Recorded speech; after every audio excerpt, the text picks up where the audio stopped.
everybody, Lindsay here, and this is my 100th review.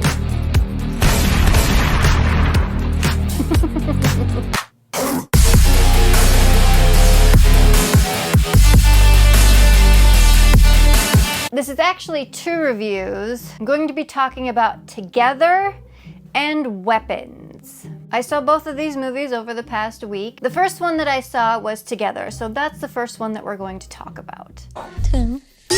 Together, starring Alison Brie and Dave Franco. And they play a couple. They play a couple that's been having some relationship issues. They don't know what their relationship really is. They don't even know what to refer to each other as, even though they've been together for a few years. Well, they move out of the city and out into the country for Alison Brie's job. And they go on a hike one day and stumble across a cave, and in the cave something happens to them that brings them closer than they ever thought they would ever become. Dun dun.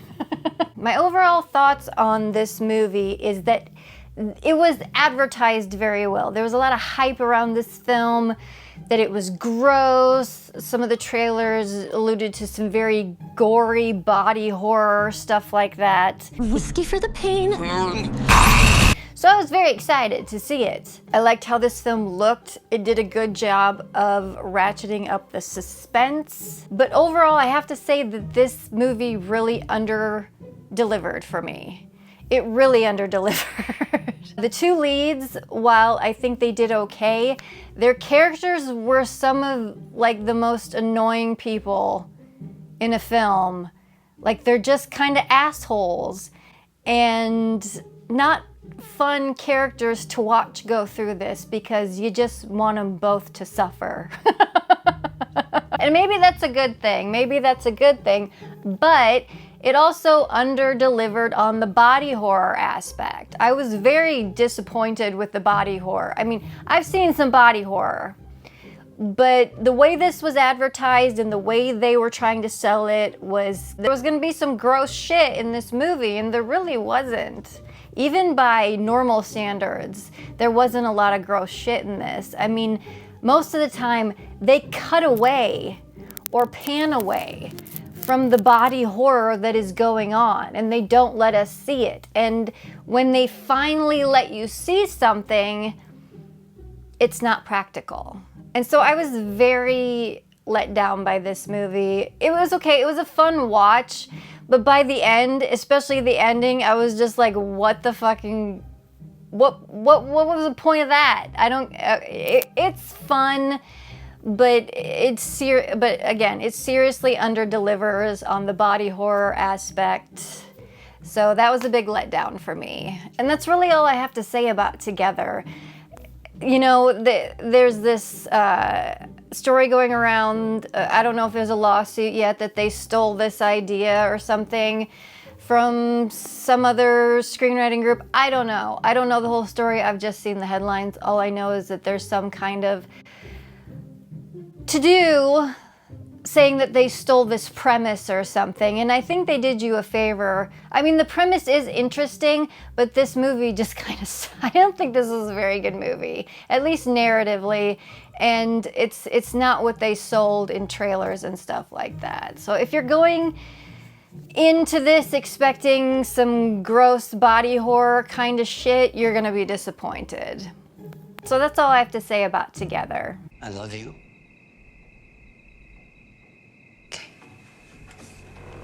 Now let's talk about Weapons. This is a true story that happened in my town. This was probably my most anticipated movie of the year. I love Zach Cregger. I loved Barbarian. I took so many people, so many unaware people to go see that movie, and I loved experiencing for people's first time watching this movie in the theater, having no idea what they're about to see. It was awesome. Weapons is very different. Where are our children? The basic storyline of Weapons is it's kind of a small town, and one early morning at 2:17 a.m. to be exact, 17 children from the community that are in the same class in school, this one classroom, at 2:17 a.m., they just get up out of bed, walk out their front door, and disappear into the night. And that's what this movie is about. I thought it was cast very well. I thought it was shot beautifully. I loved the way this movie looked. This movie reminded me, the color grading or how it looked reminded me of movies back in the 80s and 90s. It had really great blues and greens and light reflection and lens flare. It just, especially the night scenes. I loved the night scenes in this movie. They looked great. This movie keeps you guessing because it gives you little piece by little piece, and there's red herrings all over the place, and you're just trying to figure out, like, why did these kids do this? Where did they go? What happened? What made them do this? And I love the cause that they end up going with. It's very fun. It's very inventive. This is a very funny movie, too. There's some very funny moments in it, but there's a lot of really horrific, awful moments as well. It's a nice mix. It's a nice mix. I have one big issue with this movie, and I don't know if I'm interpreting things wrong or if I'm barking up a tree that I shouldn't be. We'll go into some spoilers here in a minute because I do want to talk about that, and if anyone else has seen the movie, if they got those same interpretations or other ones, I'd love to compare notes. But overall, I would recommend this movie. It is long, but it does not feel its length. I was engaged and actively watching the movie the entire time. It really pulls you in with the characters and the way that the story is told, because it's told non-linearly. You follow each character and then everything converges in the middle. So overall, it's a great movie. I don't think it was nowhere near as like shocking or crazy as Barbarian. This one's a little more pared down, but still has its crazy moments. But that being said, we're gonna move on into a few little spoiler things. So if you haven't seen the movie, skip to this time code.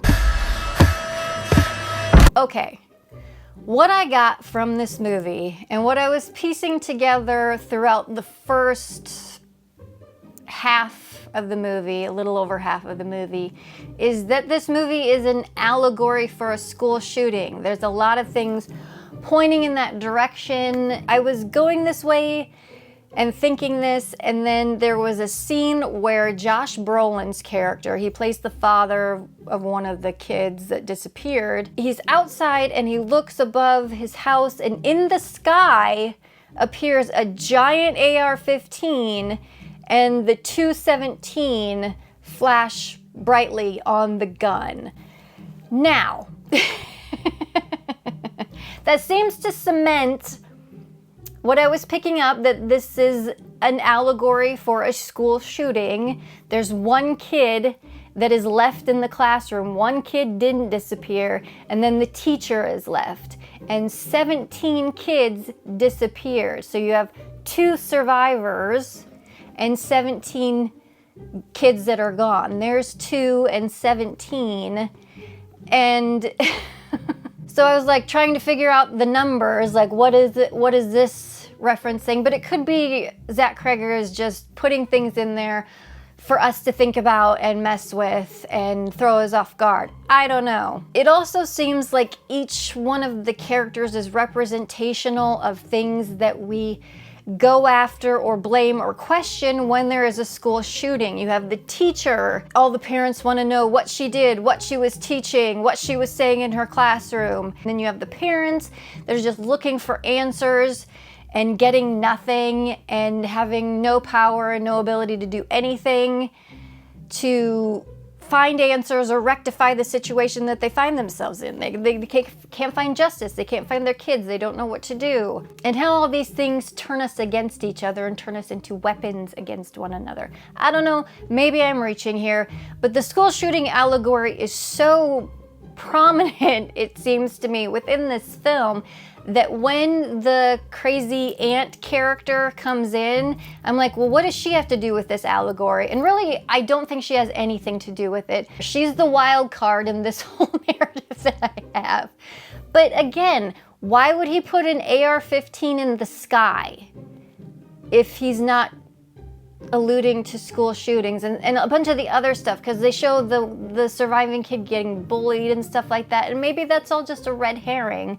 And then, oop, nope, it's a crazy witch ant. Like, he's trying to lead you down this path of, oh, this is this allegorical story, this allegorical narrative about a school shooting, and then, nope, it's a fucking witch. Maybe that's it, and maybe I need to not think about it that intensely. What did you think of Weapons? Were you getting any of that symbolism and allegorical stuff that I did? What do you think the AR-15 in the sky meant? Maybe Josh Brolin, I don't know, maybe he took a pill or something and so he saw guns in the sky. I don't know. But I loved the ant character. She was amazing. I can't remember that actress's name, but I've seen her in a lot of stuff back in the 80s and 90s. She was great. She was in she played the wife in Field of Dreams. I'm not married to the biggest horse's ass in 3 counties. All right, Beulah, do you want to step outside? I loved her whole thing, her makeup, her hair, her outfits, everything. She was awesome. I love hagsploitation, and it's really... It's really having a time these past couple years with horror. I love it. You've had Pearl and The Substance, and now you've got Weapons. But overall, it was a great movie, great performances, great story, crazy ending. It's fun, it's well written, well directed. I highly recommend it. And it's one to ponder on. This is where the story really starts. I would pass on Together, maybe wait for it to come to streaming, but Weapons, I would recommend going seeing it in the theater. But that's gonna do it for this little review, my 100th review. I'm working hard on getting the last video out for our Best of the Best series. I was pretty much sick the entire month of July, so I'm very behind it, but I'm feeling better now. And my new medicine seems to be doing some good things, so I'm slowly working my way back up to posting regularly. Thank you for bearing with me when I have these times when my Crohn's disease acts up and I get sick and I have to take some time off. But I really appreciate you watching. I'd appreciate it if you hit the subscribe button, the like button, the share button, leave a comment. Those cost you nothing, but they really, really help me out. So I would appreciate it if you would do any of those things, or all of them. All of them would be great, but I'll accept 1 or 2. But that is gonna do it. So until next time, this is Lindsay signing off. I'll check you later.